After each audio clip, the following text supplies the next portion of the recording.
Qui le savait, bien-aimé, qu'on devrait atteindre le seuil de ce jour. Nous sommes dans une nouvelle semaine, un premier lundi de la semaine qu'on ne savait pas qu'on devrait y atteindre. Mais bien-aimé, chaque jour dans notre vie, c'est un miracle que le Seigneur est en train d'opérer. La vie de l'homme ici-bas, c'est un mystère.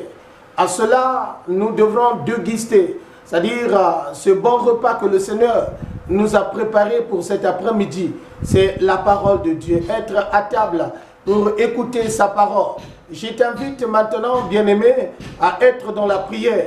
Nous allons commencer ce temps de prière au nom du Père, du Fils et du Saint-Esprit. Nous allons louer le Seigneur, un temps de louange.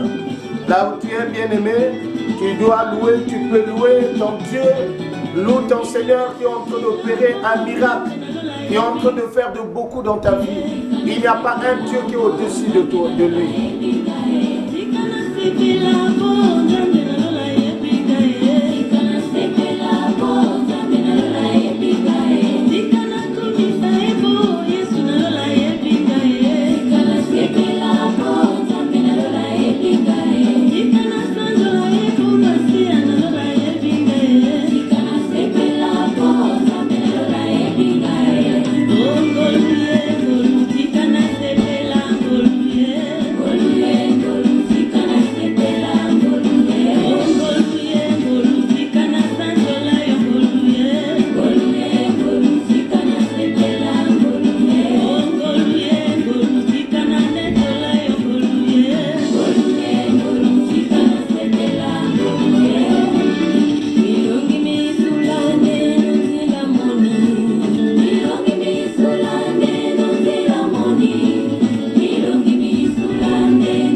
Nous allons prier.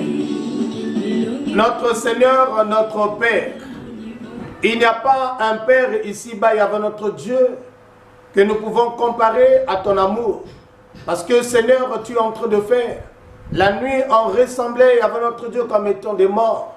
Mais tu as permis que ce matin, que nous puissions nous lever. Cet après-midi, que nous soyons là, comptés parmi les vivants, et avec notre Dieu. Tout cela fait partie, avec notre Dieu, de tes bontés. À la suite, Seigneur, nous ne pouvons pas nous taper de la poitrine. Nous ne pouvons pas, avec notre Dieu, élever et avec nos mains pour dire que nous sommes justes. Tu nous connais, Éternel, en tant que des pauvres pécheurs. Nous venons à toi devant ta sainte majesté, Seigneur, te supplier, te demander pardon. C'est avec un cœur de reconnaissance, c'est avec un cœur contrit avec notre Dieu que nous nous agenouillons, Éternel, devant ta majesté pour te demander pardon et de purifier ton peuple par le sang de ton Fils Jésus qui a été immolé à la croix, afin et avant notre Dieu que ton peuple soit plus blanc que la neige.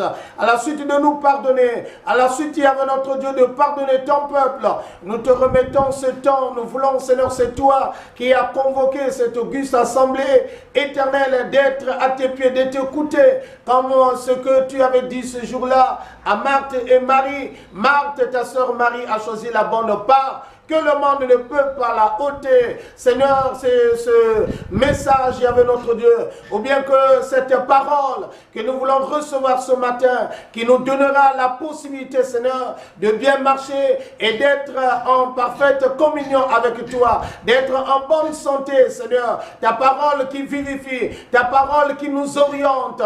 Seigneur, merci pour ce temps. Nous te glorifions par ton nom, Christ, notre Père. Nous avons prié. Amen. Amen, bien-aimés. Sans plus tarder, nous nous souhaitons une cordiale bienvenue. Le Seigneur nous a donné ce temps. Le Seigneur nous a donné, c'est-à-dire nous a offert cette grâce d'être comptés parmi les vivants. Et donc nous devrons être dans la joie. Nul n'est besoin de nous diviser. Nul n'est besoin de nous tyranner. Mais avec l'amour de Dieu, le Seigneur veut que nous soyons unis. C'est dans l'unité, c'est dans la force, c'est dans cet dynamisme que nous pouvons avoir la victoire sur les plans du diable. Si nous sommes unis, et donc que tu sois en Europe, que tu sois en Asie, que tu sois en Amérique, que tu sois en Afrique, dans n'importe quelle église que tu es en train de servir ton Dieu, l'église universelle, en tant que membre du corps de Christ, je te salue. Je dis au nom de notre Seigneur Jésus, que le Seigneur te bénisse. Et nous allons continuer à adorer notre Seigneur. Un temps d'adoration avant que nous puissions passer à l'écoute de la parole de Dieu. Un bon repas que le Seigneur nous a préparé en cette date. Nous allons une fois de plus adorer le Seigneur.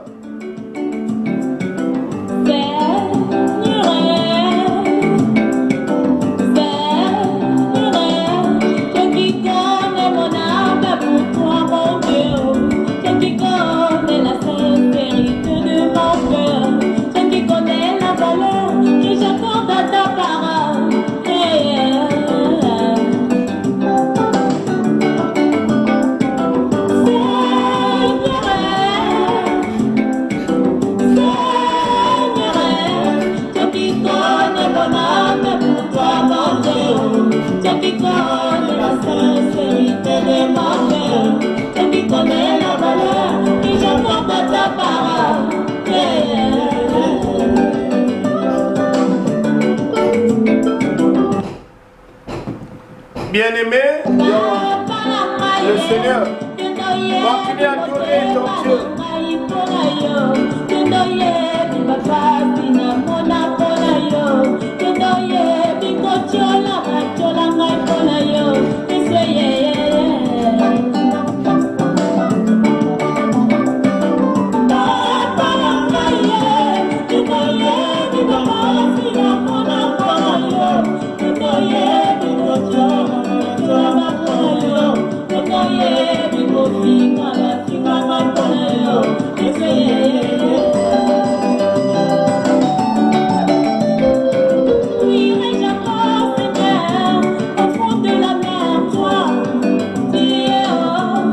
Merci. Après ce temps d'adoration, bien-aimé, je t'invite à ouvrir ta Bible. La parole de Dieu d'aujourd'hui, ou bien que ce repas que nous allons déguster, est tiré de l'évangile selon Luc.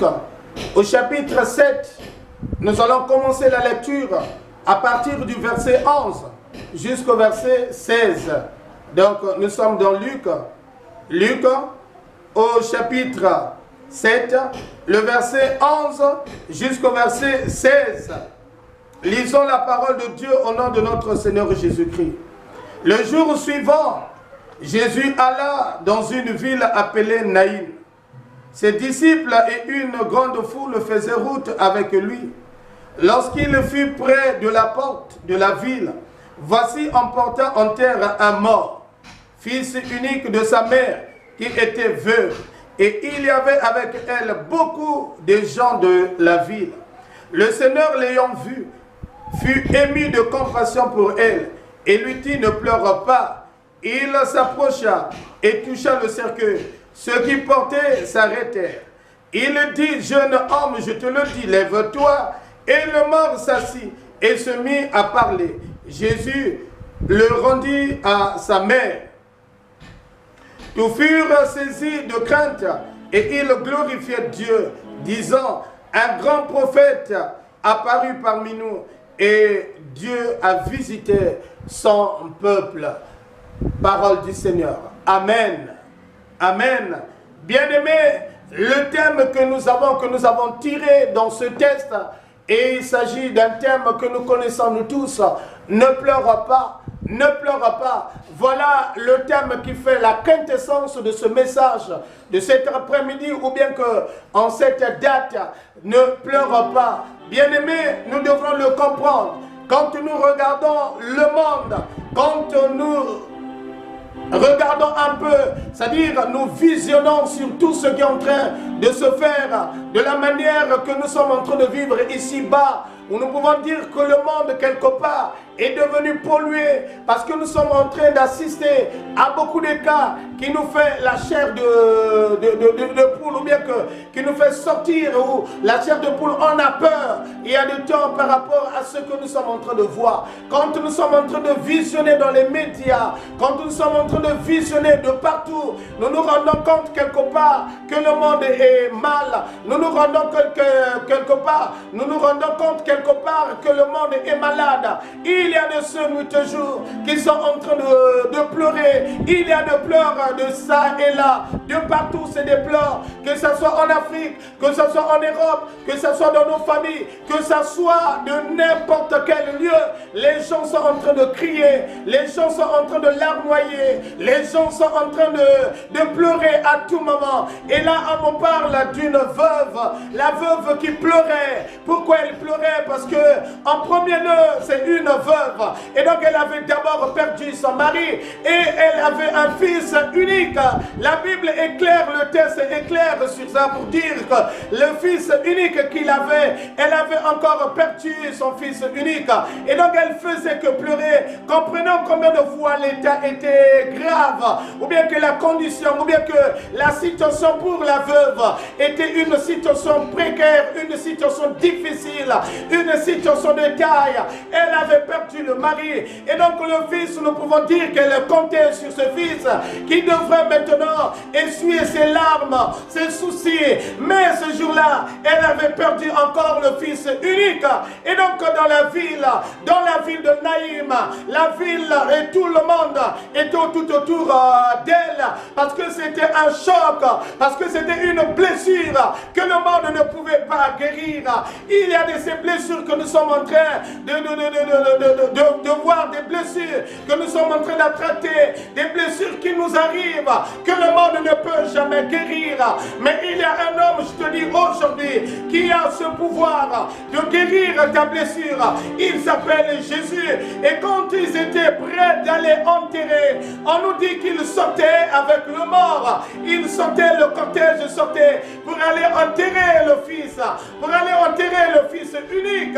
Et Jésus faisait l'entrée dans la ville de Naïm. Bien aimé, je voulais te dire, si Jésus fait l'entrée dans ta vie, si Jésus fait l'entrée dans ta famille, si Jésus fait l'entrée dans ton avenir, il y a quelque chose qui va changer. Il ne fait pas son entrée pour rien. L'entrée de Jésus dans la ville de Naïm, où la ville était bousculée, où la ville, les gens pleuraient, où la ville, quand ils regardaient la veuve, qui ne pouvait pas pleurer, face à ce fils unique qui était mort. Et Jésus fait son entrée dans la ville de Naïm. Non, il regarde le cortège, les gens qui partaient avec le mort pour aller l'enterrer. Nous pouvons dire en notre temps, c'est le dernier jour, le jour de l'enterrement. Nous savons combien de fois ce jour est tellement douloureux. Nous savons combien de fois ce jour, c'était comme si la plaie qui était encore ouverte.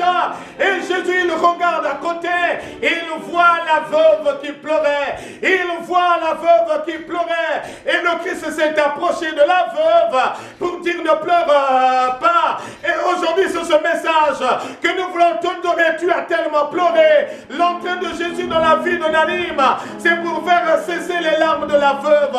C'est pour dire à la veuve de ne plus pleurer. Et donc l'entrée de Jésus dans ta vie, c'est pour cesser tes pleurs. C'est pour te dire que ne pleure pas. L'entrée de Jésus dans ta vie, tu as tellement pleuré, tu as tellement souffert, tu as tellement pensé, tu es tellement soucieux. Mais le Seigneur aujourd'hui, Jésus te dit, ne pleure pas, ne pleure pas. Et donc l'entrée de Jésus dans ta vie, dans la vie de l'autre, c'est pour faire cesser les pleurs. C'est pour faire cesser les pleurs. L'entrée de Jésus dans la vie d'un croyant, c'est pour cesser des pleurs. Bien-aimé, tu as tellement pleuré. Oui, le monde ou bien que le diable veut nous voir pleurer à tout instant. Le diable veut nous voir pleurer à chaque moment. Mais Jésus, son arrivée, c'est pour arrêter des pleurs. Son arrivée, c'est pour nous remettre encore la joie qu'on avait perdue. Et Jésus s'est avancé là où il y avait le cercueil. On nous dit, il imposa sa main, il mettait sa main là où, dans le cercueil. Et quand il toucha le cercueil, non, le cortège et ceux qui ramenaient, c'est-à-dire le mort pour aller l'enterrer, il s'arrêta. C'est-à-dire le cortège s'arrêta. Ceux qui avaient le mort, ceux qui ramenaient le mort, ceux qui avaient ramené le cercueil, s'est arrêté. Et aujourd'hui, Jésus veut faire arrêter ceux qui veulent maintenant aller t'enterrer, ceux qui sont déjà pour aller t'enterrer, ceux qui sont là pour finir avec toi. Et la présence de Dieu, la main de Jésus fait arrêter même ceux qui étaient prêts pour aller t'enterrer, ceux qui étaient là, qui attendaient que le jour de ton enterrement, ceux qui attendaient que le jour qu'on puisse t'enterrer. Mais la main de Jésus leur a arrêté. Et quand il a arrêté le cortège, quand il a arrêté ce genre, il a parlé pour dire, fils, lève-toi. Et le fils, le mort, a écouté la parole du Christ. Et là où nous sommes, là où tu es bien-aimé, nous savons que la parole de Dieu touche le fond de la personne, touche l'être, même là où il y avait une difficulté, même là où les gens ne pouvaient pas l'écouter, même là où même était une difficulté énorme, mais la parole de Dieu transcende les barrières. Voilà combien de fois quand il a parlé, et la parole de Dieu a transcendé la difficulté, et le fils est revenu à la vie. Il a pris le fils, le remettre à la veuve, et tout était vraiment étonné de voir un tel miracle. Et les gens ont glorifié l'Éternel pour dire que voilà, le Seigneur a visité son peuple. Et aujourd'hui, je voulais te dire, bien-aimé, non, la main de Dieu va arrêter tes souffrances, va arrêter ceux qui veulent aller t'enterrer, ceux qui veulent finir avec toi, même si nous le savons dans le monde, quand nous sommes morts, les gens se disent, il n'y a plus rien. Même devant les docteurs vont te dire, il n'y a plus rien, il n'y a plus moyen d'espérer. Voilà la vision même des docteurs, voilà la vision des gens de ce monde. Mais avec Jésus, rien n'est encore perdu. Avec Jésus, il peut remettre ceux qui étaient à l'impossibilité, à la possibilité. Dis Amen. Dis Amen. Je sais qu'aujourd'hui, Jésus va toucher ta situation. Jésus va toucher ton être. Jésus va toucher tes entreprises. Jésus va toucher tes activités. Jésus va toucher ton être. Jésus va toucher ta vie pour faire arrêter ces temps de pleurs, pour faire arrêter ceux qui veulent ta mort, pour faire arrêter ceux qui sont déjà prêts pour aller t'enterrer. Mais Jésus est là pour te faire revenir encore à la vie. Il y a de ceux qui ont dit pour lui tout est fini. Il ne peut plus revenir à la vie. Il ne peut plus revenir au travail. Il ne peut plus revenir dans les activités parce qu'ils ont tout manigancé. Parce que toi tu es devenu fatigué. Mais je voulais te dire, Jésus aujourd'hui, en cette date, veut te faire revenir encore à la vie, pour te faire encore revivre. Avec Jésus, tout est possible. Dis à l'autre, avec le Seigneur, tout est possible. Tout est possible. Bien-aimé, que le Seigneur puisse bénir cette parole. Que le Seigneur lui-même, qu'il puisse te parler et qu'il puisse toucher ton être. Que le Seigneur nous bénisse et que nous soyons toujours dans le bain. Que nous puissions pratiquer et écouter, mettre la foi dans cette parole que nous venons d'écouter. Amen. Amen. Bien-aimé, un temps de méditation. Un temps de méditer la parole que nous venons d'écouter. Là où tu es bien-aimé, tu peux même baisser ta tête. Là où tu es bien-aimé, tu peux même t'agenouiller. Là où tu es bien-aimé, tu peux t'agenouiller pour maintenant méditer cette parole. Tu peux t'agenouiller pour te mettre en prière. Tu peux t'agenouiller pour te mettre en intercession. Oh, notre Dieu, c'est l'infatigable. Notre Dieu, c'est l'infatigable, bien-aimé. Tu peux te mettre en intercession. S'il y a la possibilité de t'agenouiller, tu peux t'agenouiller là où tu es. Si tu es au travail, dans ton bureau, là où tu es, tu peux mettre un temps de pause pour te mettre en prière. Parce que tu as une difficulté. Tu as un sujet qui est en train de casser ta famille. Il va nous consoler.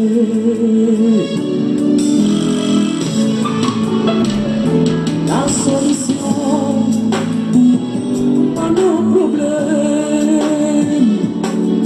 c'est le Seigneur Jésus-Christ. Il est avec nous. Je vais gérer.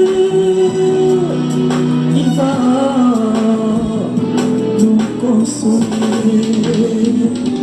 C'est Jésus qui est la solution. Bien-aimé, sois en intercession. Sois en intercession, prie à Dieu. Remets ton sujet à Dieu. Présente ton sujet à Dieu. Solution à tous nos problèmes. Alléluia. Bien-aimés, nous allons prier. Nous allons prier.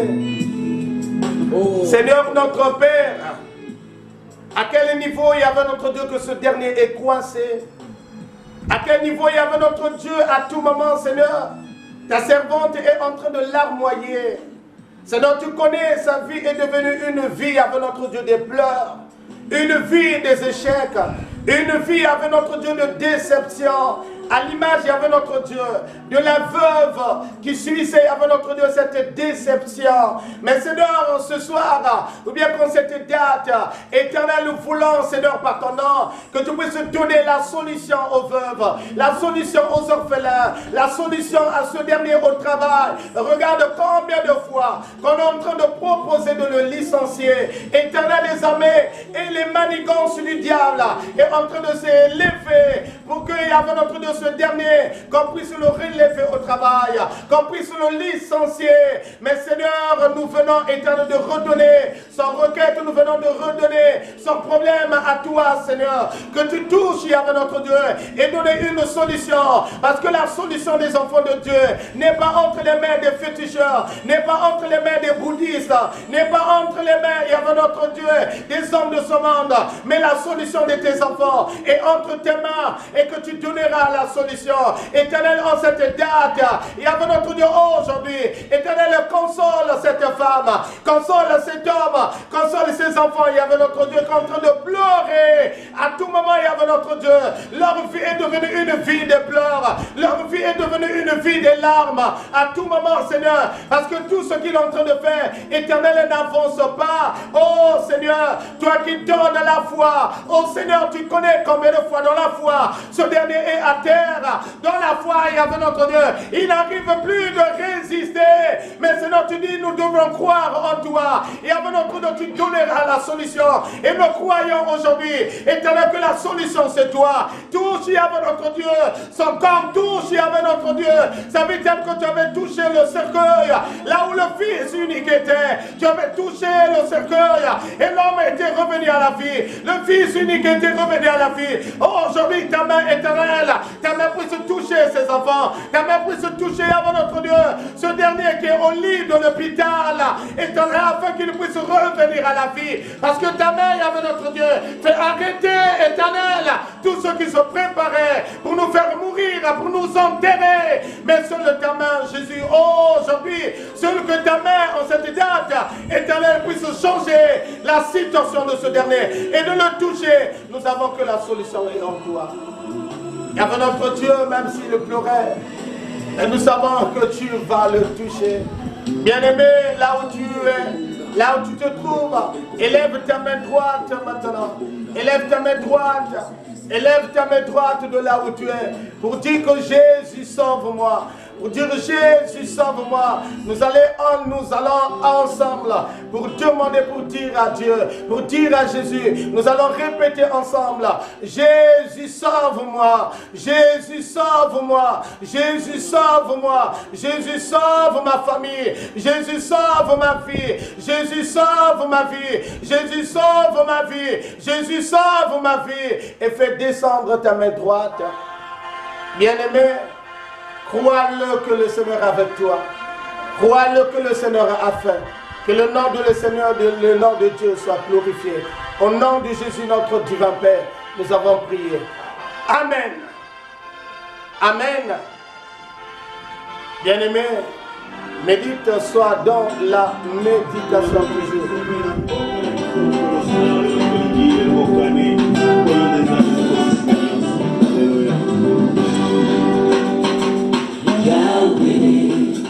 Yahweh Salah, Yahweh Salah, Yahweh, Yahweh, Yahweh,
Nous allons vers la fin de notre moment.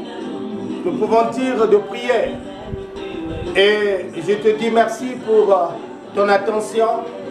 Merci d'avoir dépensé tes crédits pour que tu sois en direct pour nous suivre.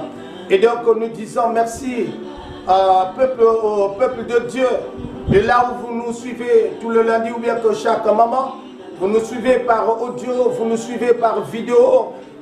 C'est l'Éternel qui nous accorde ce temps d'être à table ensemble. Vraiment, le Seigneur est en train de faire que nous soyons ensemble dans la prière.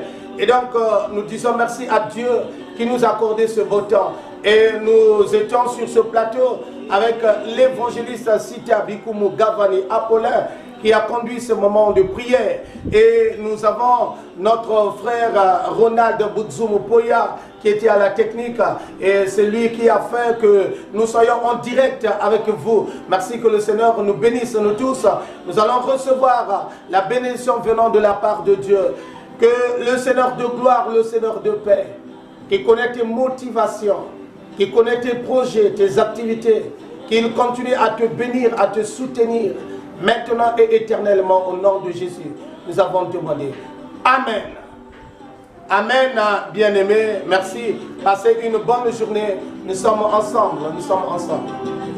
Yahweh, Yahweh, Yahweh, Yahweh.